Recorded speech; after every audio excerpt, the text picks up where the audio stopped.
Welcome back, everyone. I'm going to keep this intro really short because I included tons of different information in the description, so make sure you go check that out and read that. And you can also find the first episode in the playlist I linked down below. It'll just give you some more context on what I'm actually doing here. But the main goal for today is to do a lot of work with the different enchants and enchant plugin. So you'll see me coding up a lot of it at the very end. Right after this, I'm gonna roll a quick little montage, and then I'm gonna get into actual explaining all the different items, everything I've added so far, and then yeah, like I said, I'll finish it up with explaining the code. But I think it's gonna be a pretty good episode. Make sure you guys also join the Discord link. I'll have that below, as well as in the comment section. I'll have it pinned because that's where I get a lot of feedback from everyone in the community here, and I can ask them different questions, bounce ideas off them, so I can end up actually making a server that everyone enjoys versus just doing something that I think is gonna be fun. Because obviously I'm doing what I think is gonna be fun, but I'm gonna ask everyone else for their opinions as well, just in case they may not feel the same way. So yeah, make sure you join that. Alright, so I'm back here, and before I show off some of the things I did, I want to get your opinions on a couple of things. First thing, what do you think about special sets? Right now I'm planning on actually having them, but as you can see from the stats down below, that it honestly only helps out by 25% compared to a normal set. So it's not going to be too overpowered, but it kind of gives everyone something to look forward to and grind towards. So that's my opinion on it. I think it's a pretty good idea. So yeah, just let me know what you think about that. And then secondly, I want to know what you guys think about this different text size. So this is bold and this is not bold. Which ones do you think would be better to have? Because personally, I was leaning towards bold, but then after looking at this, I feel like there's enough of these enchants on here, it will really just block out the whole feel of the armor. So this one's a little bit more appealing in that sense, but I don't know. What do you guys think? So bold or not bold? Anyways, here, let's show off the first thing that I did manage to do. So right now, I made this custom crafting. So as you can see, these are normal enchantment tables. This is a beacon, and then you can get this custom crafting upgraded enchant table, as I call it.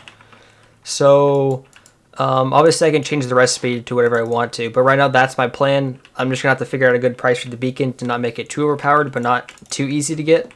But yeah, I think it's a pretty good idea. So essentially what this is gonna be is how you can get custom enchants. So my plan is to have two different ways to get custom enchants. Obviously the first way here, this is not for custom, this is just for just normal enchants. If you want to get normal enchants, you go to the basic vanilla enchant table here. But if you want to get custom enchants, you can use this. So as you can see, these are both custom enchants, and you open it, opens a custom GUI. So right now I have tier 1, tier 2, 35, 45. And what my idea for this is if you put a piece of armor in there, or weapons or tools, whatever the heck, you put in there, click right here, and it's going to enchant it if you have enough levels, because I do the proper checks to make sure that the player has enough levels. And then I'm going to randomly assign some enchants to it. And obviously the higher tier, you're going to get more likely to get better enchants, higher level enchants. So this is going to be like a way to get starter gear pretty much. So you can get good starter gear, and then you're actually going to have to get books and apply books to actually make it good gear, because you're not going to be able to enchant your item twice. So you enchant it, if it's bad, you can just throw it away, try again, and then you can just start with the actual enchanters. So if we go to here, slash enchant, which is it? Okay, right there, slash enchanter. So I also made this. As you can see, so it does work. I just don't have any XP right now. So, you know, these are the levels I made for it. I'm going to do a lot of testing to see how it's going to look. But, yeah, so this part, I did make this GUI here. I made this. This works. And you can shift-click it. Gives you a custom little message there. And then also this works. It took me a little bit to basically figure out the best way to do it. Because, you know, like there's ways that glitch it before. You can go like that. And then, or actually go like this. And then you could... I click this and it would give you, I don't know, it was weird. But I fixed all the errors and all the bugs with it. It works perfectly. I just need to find a way to assign the enchants. So yeah, tell me your opinion on that. Do you think this is a good idea? Do you like this idea? And then secondly, let's actually show off some of the enchants. And also, you probably have noticed that I have my chunks turned down to like 2, which is why I can't see anything. And that's because I don't want to show off the map, because I have been working on the spawn. Me and Rubik's have actually been working on the spawn, all the different items like that for the map. So that's going pretty good, but that's for a different video. And then I think the next video, though, is probably going to be a completion of the enchants. But yeah, I made a good progress, as you can see so far. So right here, so felling is, if you didn't know, I'm not going to have MCMO, but felling has a chance to knock down the entire tree. So for felling 3, it has a 1 in 3 chance. So you just basically hit the tree, and boom. So I think this is going to be a pretty good thing since there's no missing mode, and this is going to be an easier way to get trees, get wood and stuff like that, because it's actually going to be pretty useful in this server. You'll understand later when I show more about the game mode. But yeah, so this is going to be an actual really good enchant. I've actually made all the weapon enchants so far, and then I've also made all the tool enchants. So I actually had a custom enchant plugin made. You probably saw maybe a couple months ago, but it was absolutely terrible. So I'll show you how I redid this one later on, but just know this one's infinitely better and also infinitely more efficient. So that's also great, which is going to absolutely negate all lag, pretty much. Well, obviously not negate all lag, but it's compared to the other one, it's pretty much going to. So right here, so this is the other kind of thing I want to show is this pickaxe here. So the haste, you break a block, it gives you haste for a good amount of seconds. And also I plan to make a way for everyone to see the percent chances of all the enchants, because there's a lot of servers who don't actually show the code, or you don't really have to show the code, but tell you exactly the percent chances of each item and the duration, everything like that. So I plan to do that with all the enchants, so you actually can prioritize which ones you want based on their values. So another thing that's pretty cool is the magnetic. So obviously like iron, yeah, that's obviously magnetic. But that, well, actually that's not a very good example just because auto smelt. But yeah, I don't know why I named it magnetic, because it works on all blocks. But yeah, obviously dirt's not magnetic unless you put it into a big enough magnetic field. So we'll just assume that. Okay, we'll just say it's a massive magnetic field. Like okay, so that works. And then auto smelt 3. You break an item and then you get 3 of it, 3 ore. Auto smelt 2, you get 2. Auto smelt 1, you get 1. Now, that part's pretty easy to understand. Experience gives you more XP. That one's also pretty good. And then right here, so these also work here. These were probably pretty self-explanatory. I also had that list in the Discord of explaining all the different enchants. Not really, well actually, there's a brief description, but I'll do that again here too. I'll make like a command. I did make another command that /my XP. So that tells you the XP, but I don't have any XP right now. But I think I can do /XP, like, let's do 10,000, like that, just so I can show off this part. So I don't actually have it assigning any enchants yet. But, no, that doesn't work. Okay, well, that's like this. Okay, so as you can see here, it just says tier 1 work right now. I just basically am sending the player a message to test it. I don't know if I've showed off this part yet, but so what is this? The custom enchant. So as you can see here, because I have a weird check on it. Boom, boom. Break all these. Well, I guess I can't shift click it, but I'll show you how I did this in a little bit. But essentially, the problem with this was trying to figure this out is there's no way to make a custom item in Minecraft, so you can't just rename this item and then hope it just stays. Because if you did that, you just renamed an item, placed it down, it would just delete the name as soon as you placed it down, picked it up again. So yeah, I'll show you how I did that, because it's actually a pretty smart way of doing it. And I also have it saved, so you can log the server out and the item will still be there. So you're not going to lose your custom enchant table if you place it down. So that's pretty neat. I'll show you how to do that in a second, because I think I showed everything actually. Yeah, so let's get into that. Let me actually explain the code.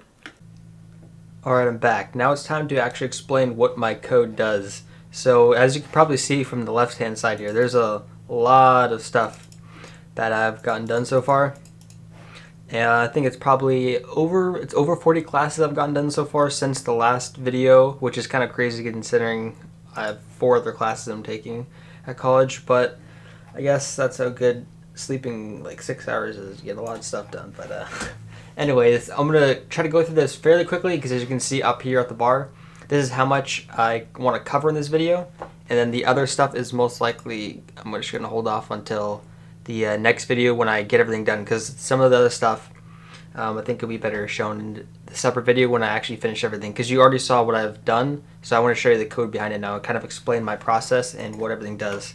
Also, tell me how you think my structuring of my code's doing, because I've only been coding for about 5 months now and only used Spigot for about half of that.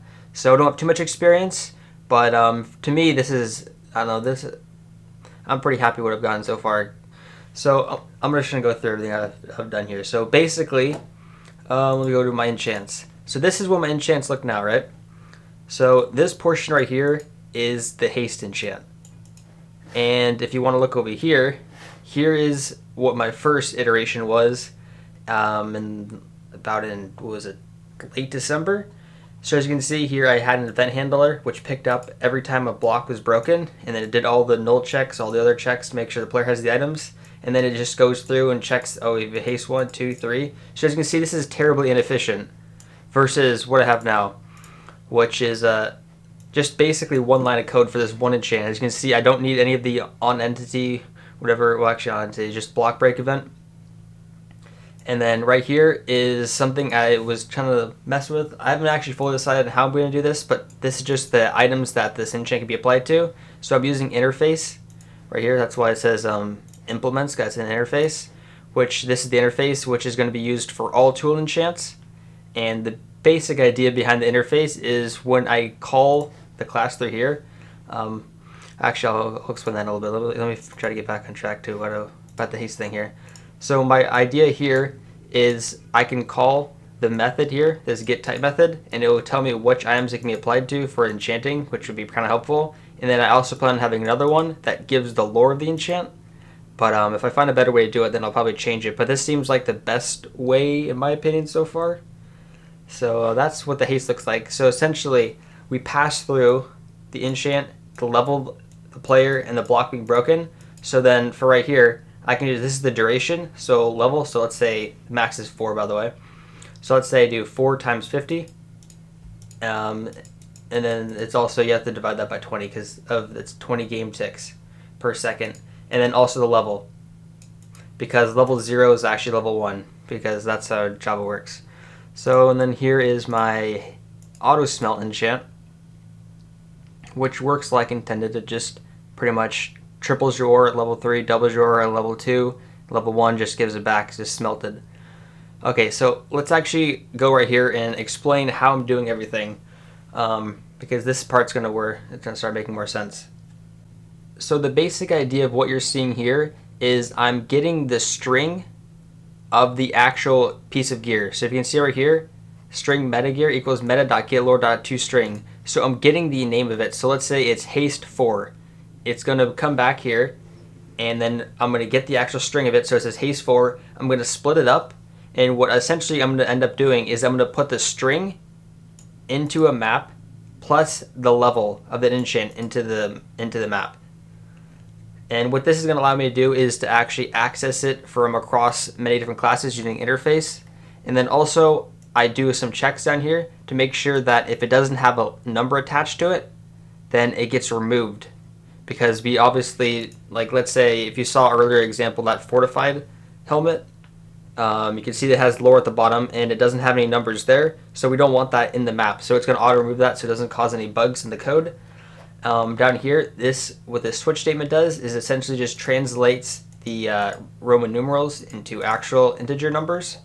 So that can be used pretty to help for that.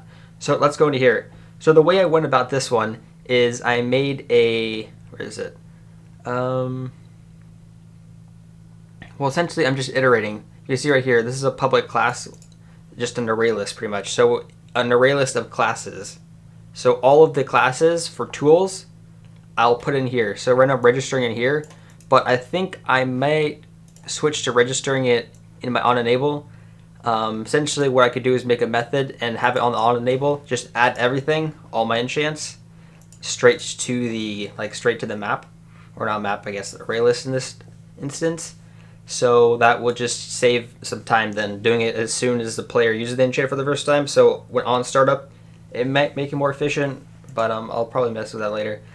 But essentially what this is doing is it's going to add all the class names into the list. And then what I'm going to do is I'm going to see if the enchant can pair the enchant to the class name, because the enchant name is going to have some extra characters on it because it has bold text or it's also colored. So sometimes it could just have basically 2 extra characters, so I can't compare the other way around or it won't work. So essentially what I'm doing is I'm just saying, okay, I'm looking at the map, as you saw right here, right here. I'm looking at the map, so it says, okay, haste let's say haste 4, okay? I'm going to be going through the classes, looping through the classes pretty much, and I say, oh, look, I found a haste. I found this class called haste. So, and then since we're using interface, it can just, that's what we're doing. We're looping through the interface here, but that's where it's stored. And then it sends it to the haste, because that's how interfaces work, which is pretty cool, because I haven't actually used interfaces too much, but this is, like, honestly, the best way I could think of. So, yeah, so we send it to here, and then we also pass through the level, the player, and the block. So this is how I'm going to be doing the enchants this way, and it's going to get a lot more complicated with the other portions in the future. That's for the next video. But yeah, this is the way I did it, and it honestly is working really, really good, because it doesn't matter if the text is bold and not bold, and it just removes all the errors that I could possibly have versus with the old one. So this is the time I took to do this was definitely worth it. And also right here, if you can see here, these are the events. So we have an entity killed one, damage event, damage by bow, and then the mine event. So what the good idea with this is going to be is I'm going to only have to have one event handler per sort of event type. And then only one of these sort of if statement checks to make sure, okay, the item's not null, it's not error, there's all blah blah blah, all the stuff there. Also, this get tool in hand, this is pretty a nifty idea I did here. Where's the get tool? Get lore value right here. So down here is weapon in hand, is tool in hand. So this just saves some time than having to type it out each time. So I can just call this, and it just checks to see if the item contains these. And then if it does, it can enchant it. One last thing I want to show you here is one of the weapon enchants, because I do have pretty much all the weapon enchants, because I actually like 2 made and added, plus I have like 5 or so tool enchants, like 2 bow enchants, but bows aren't really the focus right here. But this is how I'm going to do the weapon enchants, which I think is a really clean way of doing it. So the switch statement is going to be the RAM number, so it's going to randomly generate a number, which is going to be the proc chance, so the percent chance of it actually activating. And then, if it equals 1, which is just an arbitrary number, doesn't matter, as long as it's within these bounds, then it's going to obviously do the effect. So this specific enchant is going to make sure the player has slow. If he does, it's going to remove it when it's activated, because it's going to be an axe enchant, and it's pretty much just going to be able to remove slow. Yeah, but you can probably see the list in the Discord. I'll have all the list of all the enchants. Alright, now for the custom crafting table. So this is going to be a custom recipe where you can pretty much make the item. And then this whole mess right here is a pretty good way I found of doing it. Essentially, I haven't found any errors with it yet. It's going to add the item to the player's inventory, but if its inventory is full, it's going to drop it on the ground. That's just honestly the best way I found to do it. But yeah, this is going to be, I'm calling this from obviously a different class. But yeah, it just makes it clean, the way of doing it like that, in my opinion. So let's move on to what I actually did here. So I have a block place event and then a block break event. So what I'm going to be doing here is I'm going to be checking the item in the player's hand when they're placing it to make sure it's actually an enchant table, because I'm only going to be checking enchant tables because otherwise you're just going to be using up way too many resources. So yeah, it's only if it's an enchant table I'm checking, and then what I'm going to be doing is I'm going to be adding the exact coordinates into an array list.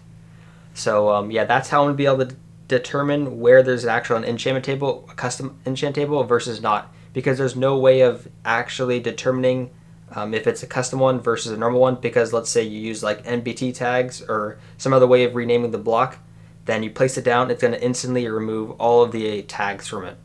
So that's definitely not what we want. So what I'm going to be doing is adding everything to an array list, and then every time someone breaks a enchantment table, I'm going to be checking the list to see if it's an upgrade one, and if it is, I'm going to be giving the player the item.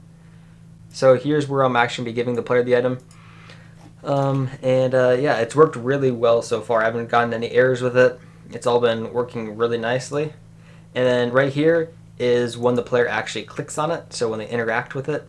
I'm going to be making sure, enchant table, make sure to right click the block, blah blah blah.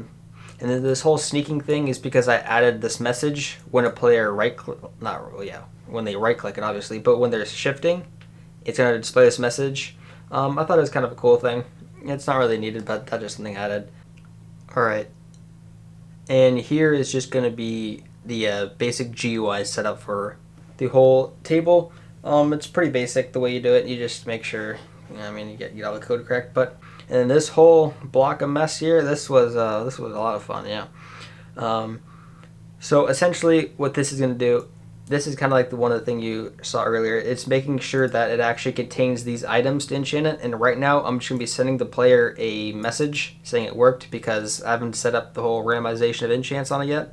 But this was just our testing, so I'm like, okay, yeah, it works. And then if you don't have enough enchant levels, it sends the player a message. I'm not exactly sure if this XP I set up was correct. I think it is. I know I got the other XP because I actually have been working on a slash enchanter as well. So yeah, I'm not going to show it in this one because it's not fully finished. But yeah, so I'm not sure if these XP levels are correct. But yeah, so let's go through this. Last thing here is I obviously need to find a way to save the array list. Otherwise, when the server restarts, everyone's items will be deleted because array list, hash maps, all that sort of things, they all get cleared when the server restarts, so when the program closes. So what I'm doing is I'm saving it to a YML file, so I'm doing these checks right here pretty much. Just going to be adding, get file, new folder. And then if there's not a folder there, well, not a folder, if there's not a file in the folder named custom enchant tables.yml, it's going to create the file. It's obviously going to throw the exceptions if there is any errors. And then if it contains locations, we're going to restore because that means we actually have items, we'll actually have locations set into the map. If not, we can just disregard that because it's empty.